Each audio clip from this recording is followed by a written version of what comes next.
Hello everyone, I'm here because I am a very lucky lady and Andrew has bought me my dream car, a Peridot metallic Cayman R. We've been looking at these for probably like 2 or 3 years on and off, ever since I saw one at a car show, and I was like, wow, that is the most beautiful car I've ever seen. Obviously it was the colour that first attracted me to it, and then when you learn more about the ethos of a Cayman R, it just becomes more attractive. It's a proper driver's car, and I'm so happy that we finally have one.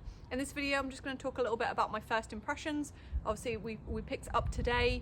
I did have a little bit of a drive on the way home on the local roads that I know, and I'm already in love with it. I'd never driven one before I knew that I wanted one. It just sounded like a car that I'd really like because it's lightweight, it's got loads of steering feel.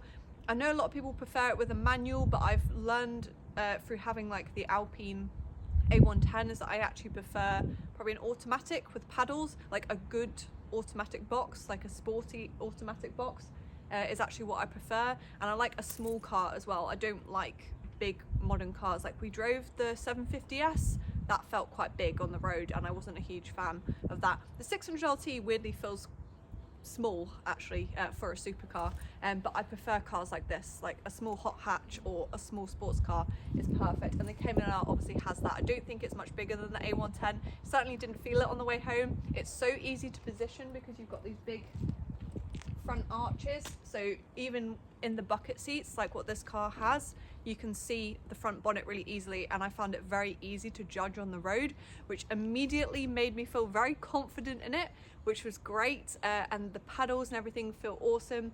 Basically I'm in love with it already. Never driven one before, thought I would like it, and I actually love it.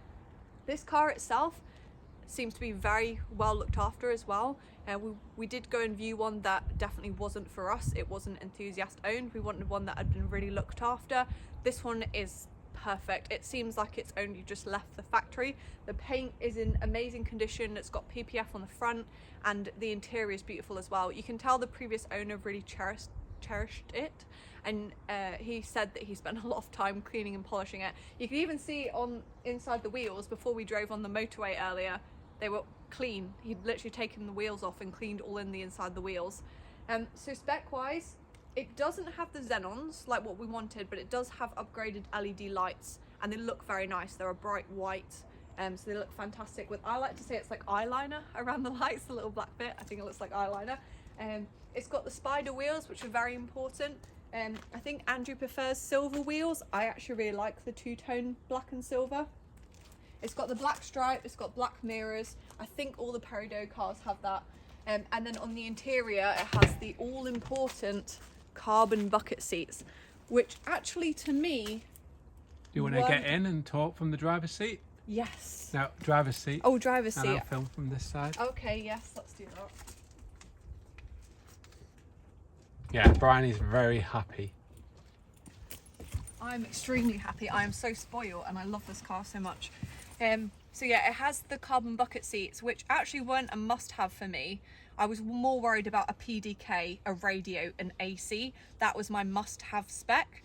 The carbon buckets were more of a bonus, but from like the nearly 3-hour drive home, they're so comfortable. We had them in the Spider that we had, the Boxster Spider, and I forgot how nice they were to sit in. Like, you don't feel like you have to adjust at all, and it makes this car perfect for us because I'm going to use it as like a daily, but also we're going to want to take it on some track days as well. So having the buckets is really important for that because they properly hug you and you're sat down in the car, and I think it really changes how the car feels to drive. It definitely feels a lot more sporty because you've got the bucket seats. Other options it has like the green interior, matching exterior. Once again, not like a must-have, but I'm very glad that it does have it. And also another thing, it has the cup holders as well. The Porsche cup holders are very fancy. Apparently they're very delicate as well, so I'm gonna have to be very careful with those. But that's a nice little extra. You'll notice it doesn't have sports chrono at the moment, but I think Porsche told us it's about £1,100 to retrofit that. So I think Andrew will be taking it to Porsche probably in the new year, and then we're going to get that retrofitted. One thing I did notice with the gear change compared to the Alpine A110 is that you don't notice it's changing gear a lot of the time. You can obviously hear the revs changing and you've got the number changing on the dash, but the gear change is so smooth and I actually think I prefer to feel something when it changes gear. So once we've got the Sports Chrono and the Sports Chrono Plus, which gives you everything apart from, we won't get the clock on the dash like you do when you get it from factory, but Porsche can retrofit everything else, and it also changes how the PDK works. I think in the manual it doesn't make much difference, but in the PDK it makes a really big difference to the gear shift. It also doesn't have the sports exhaust, but from the drive home it sounds amazing. We went through like the M6 toll booth, and you know where you kind of boot it, and it echoed off all the roof in the building, and it sounded incredible. It just makes you like grin, because it sounds awesome. It's got that flat six, so it sounds great even without the sports exhaust. I don't know, maybe that's a mod we can do in the future, but at the moment I'm not bothered that it doesn't have it because it sounds incredible. Other options, I think that's pretty much it. Am I forgetting anything? Peridot, spider wheels, bucket seats, PDK, painted interior. This is aftermarket. Yeah, it's got like a Pioneer head unit, and the speakers have definitely been upgraded as well, because the sound system's pretty epic, to be honest. It sounds incredible. We haven't managed to get the Android Auto and the Apple CarPlay working yet. Apparently it does have it, but for some reason it's greyed out. So I think maybe you need, there's like a random cable up here, and there's a cable in the glove box as well. So I think we might need to plug something in for that. Need to read the manual. But yeah, I'll be really happy when that's working. That's a big bonus to have that. And it also has a reversing camera as well, which actually works when you put the car into reverse. It comes up automatically. And it has the option of the parking sensors, which I like. Once again, it wasn't like it must have those, but it makes the car so much more usable. And because I want to daily drive it, like to work, or if I'm parking it up somewhere, just having the camera and the parking sensors gives me so much more peace of mind. I know it's a small car, but sometimes I'm not the most self-aware, I'd say, so that really helps me out when I'm going to be parking, and we always reverse onto our driveway as well, so it'll just help me out there as well. But it's awesome. It, like, you can tell how clean everything is, and it's so looked after, and I'm just so happy with it. Essentially, first impression is like I'm in love. What's your favourite thing? The colour. Because that was the one thing I was like, if we get a Cayman R, it has to be Peridot, because that was like the launch colour. And I thought, if we get a Cayman that's red or black or white or blue, we might as well get a Cayman S in a way, because I think the Cayman R to me has to be Peridot, and that's the main reason why I wanted one, is because it's Peridot. Yeah, I agree with that. Yeah, I think that's the main thing. Like, all the other options were kind of like nice to have, but it had to be Peridot. It had to have AC. Ah yes, it's got air conditioning. Yeah, it has well, air which conditioning, is very important for us. and it had to have the radio, because we want to use it like daily, basically. We were offered quite a few actually for sale, but they all had no AC, or even worse, no AC and no radio, which, yeah, it's great if you want a pure spec, but you actually want to buy a car to drive daily, not so great. Yeah. Oh, and it has the steel brakes as well, but they've been upgraded and they feel awesome. Yeah, it's got a GT3 brake master cylinder, Padgett RS29 pads. It might have GT3 brake ducts, but if it hasn't, it soon will have. Yeah. As I shall be upgrading those. What's the best thing about the drive? The feel, the steering feel is incredible. I didn't give it that much speed, like cornering and stuff, because we're the local roads, and it's very slippy today. It's got is it Super Sports? Yeah, Super Slippies, as I like to call them, although they feel grippier than the ones we had on the M2. I don't know if that's just because the way the car handles, it seems to have a lot more front end grip than the M2 used to in similar conditions, although it is quite mild today. I think it's like 15 degrees, but the steering feel and like the bum feel is really, really good. You can feel everything that's happening. Like if the rear wheels spin up a little bit, which they actually seem to spin up quite easily, which I'm sure Andrew will really enjoy. That's with the traction control on as well. So with traction control off, I'm sure you'll be able to send it sideways very easily. But yeah, the feel through the steering is the main difference over the Alpine that's making me really love this car over the Alpine, because we're not going to keep both, essentially. We're going to run them side by side for a little bit, and then I guess it's going to be up to me. Andrew will have input as well, but because this is more going to be like my car, it's going to be like, do you want to keep the Alpine or do you want to keep the Cayman R? The main thing that's making me think Cayman R right now is the steering feel is amazing. It's one thing. The Alpine has everything else, but the steering feel, it's not hydraulic, it's electronic. And then like driving this, it feels amazing on the road. It's definitely a bit firmer though, I would say. Like you can feel the bumps, and I don't know whether it would be bump steer, but you when you go over a bump, you kind of feel it move the wheel a little bit. But I think that's just, you're just feeling everything through the car that you don't feel on the electronic rack. Yeah, it's a hydraulic rack, so it's actually truly connected to the wheels. Yeah, if you definitely feel everything, and I really like that. And the weighting is beautiful as well. When I'm like reversing, it's not too heavy, and when you're on the road and you go around the corner, like feeling the weight transfer of the car is amazing. I think it does have some upgraded suspension bits. Yes, it's got RSS front arms, or GT3 front arms for more camber, I believe. Yeah, so that maybe helps the feel a little bit as well. It's definitely firm, but I don't mind that. Yeah, I wouldn't say it's any firmer than the Alpine really. It still rides really nice. It's not as bad as the M2 was. No, the M2 is very crashy. On the motorway there was quite a lot of road noise, but Andrew tells me that's a Porsche thing. So I think that's just, but the sound system's really good, so you can just crank that up and you kind of gets rid of the road noise. But yeah, it's awesome. I love it. I love the fact it's got two giant. Should we show you the boots? Yes. I've got the key and it's still got power. Pop the other one. You can be the assistant. You can show the massive cavernous holes in the car.